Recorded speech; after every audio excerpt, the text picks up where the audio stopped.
Welcome to Das garden. বন্ধুরা নমস্কার। আপনাদেরকে আজকে আমি খুবই গুরুত্বপূর্ণ একটা ভিডিও দেখাতে চলেছি, যেটা আপনাদের সম্পূর্ণ যদি না দেখেন তাহলে আপনারা কিছু জিনিস অজানা আপনাদের থেকে যাবে। তবে দয়া করে অনুরোধ করছি যে আপনারা ভিডিওটা কিন্তু সম্পূর্ণ দেখবেন। সম্পূর্ণ যদি দেখেন তাহলে বুঝতে পারবেন যে আমি বাগান কিভাবে পরিচর্যা করি, আর আমি বাগান কিভাবে পরিচর্যা করি সেটা যদি আপনারা দেখেন তাহলে আপনারাও সহজ সরলভাবে সম্পূর্ণ বাগানের দেখাশোনা করতে পারবেন। এটা আমার চ্যানেলটাকে যদি আপনারা ফলো করেন, আমার ভিডিওগুলোকে সম্পূর্ণরূপে দেখেন, তাহলে আপনারা বুঝতে পারবেন যে বাগান পরিচর্যা কি করে করি আর বাগান পরিচর্যা করার সহজ উপায়। আজকে আসুন আপনাদেরকে দেখাচ্ছি। এই যে আমরা বাগান যে ঝাড়ু মারি, এই যে বন্ধুরা এই জায়গাটা আমার ঝাড়ু মারা হয়ে গেছে। এই যে বাগান ঝাড়ু মারছি, এই যে বাগান ঝাড়ু মারার যে ডাস্ট ধুলো, এই যে দেখতে পাচ্ছেন, আপনাদেরকে আর দেখাচ্ছি। এই যে বাগান ঝাড়ু মারছি,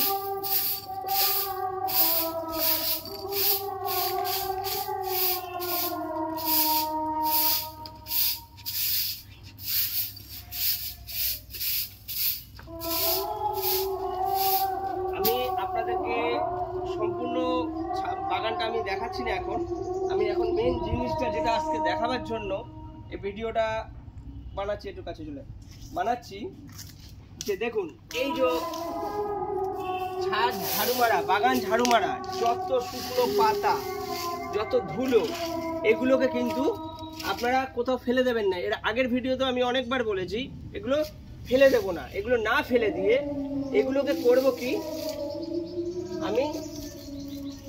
আমি বলুন আপনারা বলুন, এগুলোকে ফেলে দেবেন না। ফেলে না দিয়ে এগুলোকে চালনিতে নেবেন। এই যে দেখুন আমার পদ্ধতিটা দেখে নিন। এগুলোকে আমি এইভাবে করে চালনিতে নেব। চালনিতে নিয়ে এইভাবে করে চেলে নেব। এই যে চেলে নেব, এই যে চেলে নেওয়ার পরে আমার এটাতে ডাস্টটা আমি তুলিনি বলে একটা সাইডে আবার স্টোর হবে। এগুলোকে আমি নিচে স্টোর করছি। নিচে আমার জায়গা আছে পাতা পচাবার জন্য। আপনাদের যদি জায়গা না থাকে তাহলে আপনারা যে কোনো বস্তার মধ্যে, প্লাস্টিকের মধ্যে, বড় পলিথিনের মধ্যে আপনারা এই পাতাগুলোকে রাখবেন। রেখে জল দিয়ে ভিজিয়ে দেবেন। জল দিয়ে ভিজিয়ে দিলে 20 থেকে 25 দিনের মধ্যে আপনার লিকুইড তৈরি হয়ে যাবে, যেটা পাতা পচা সার। পাতা পচা সার তৈরি করার এই হচ্ছে উপায়। এবার আপনাদেরকে মেন দেখাচ্ছি যেটা, এই যে বন্ধুরা যত ধুলো বাগান ঝাড়ু দেওয়ার পরে ধুলোটা থাকে, এই ধুলোটাকে আমি আপনারা এরকম করে চালনিতে ফেলে যে কোনো কিছুতে, আমার কড়াই আছে, কড়াইতে করছি। এই যে এইভাবে করে চেলে নেবেন, এইভাবে করে গুঁড়ো করে দেবেন। গুঁড়ো করে এইভাবে করে চেলে নেবেন। তাতে আপনার এই যে দেখুন সম্পূর্ণ ডাস্টটা প্লাস পাতার গুঁড়োগুলো কিন্তু মাটির সঙ্গে মিশে গিয়ে এটা লিকুইড তৈরি হয়ে যাবে, পাতা পচা সার তৈরি হয়ে যাবে। এগুলোকে আমি এক জায়গায় এই যে এমনি করে আপনারা স্টোর করে নেবেন। স্টোর করে নিলে এগুলোই আপনার লিকুইডের কাজ করবে, মানে আপনার বাগানের কোনো জিনিস নষ্ট হবে না। দেখে নিন এই যে পাতার গুঁড়ো, ধুলো, বালি, মাটি সব এর মধ্যে রয়েছে।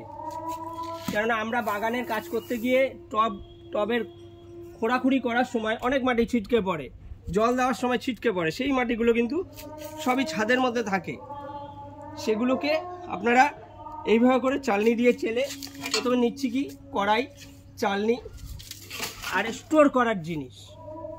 আর পাতা পচাটা আপনাদেরকে আমি দেখাচ্ছি এখন অন্যরকমভাবে। কিন্তু আপনাদের যদি আমার মতো এতটা জায়গা না থাকে, আমার জায়গা আছে, জায়গা না থাকে, তাহলে আপনারা করবেন কি, এইটাকে কোনো প্লাস্টিকে কিংবা কিছুতে স্টোর করে পচাবেন। তাহলে আপনার লিকুইড তৈরি হয়ে গেল। বন্ধুরা আপনারা কিন্তু এই যে আমাকে ফলো করলে আপনারা বাগানের অনেক কিছু জানতে পারবেন। আমি কিন্তু কৃত্রিমভাবে কোনো কিছু করি না। আমি যা করি ন্যাচারাল। আর জৈব প্রক্রিয়ায় করি। জৈব প্রক্রিয়া করি কেন? আমার জৈব প্রক্রিয়াতে গাছের কোনো রকম ক্ষতি হয় না, বাগানের কোনো রকম ক্ষতি হয় না, বরঞ্চ গাছ সুস্থ সবল থাকে। এই দেখুন আমার প্রত্যেকটা গাছ কিন্তু সুস্থ সবল, এই যে দেখতে পাচ্ছেন প্রত্যেকটা গাছ কিন্তু সুস্থ সবল। আমি পোকামাকড় মারতে গেলেও আমি জৈব প্রক্রিয়ায় মারি, কিংবা হাত দিয়ে বেঁচে ফেলে দিই। ভিডিওটি যদি ভালো লাগে বন্ধুরা, দয়া করে প্লিজ চ্যানেলটিকে সাবস্ক্রাইব করে নেবেন। গাছকে ভালোবাসুন, বাগানকে ভালোবাসুন, তাহলে উপকার পাবেন, কোনো ক্ষতি হবে না। নমস্কার বন্ধুরা।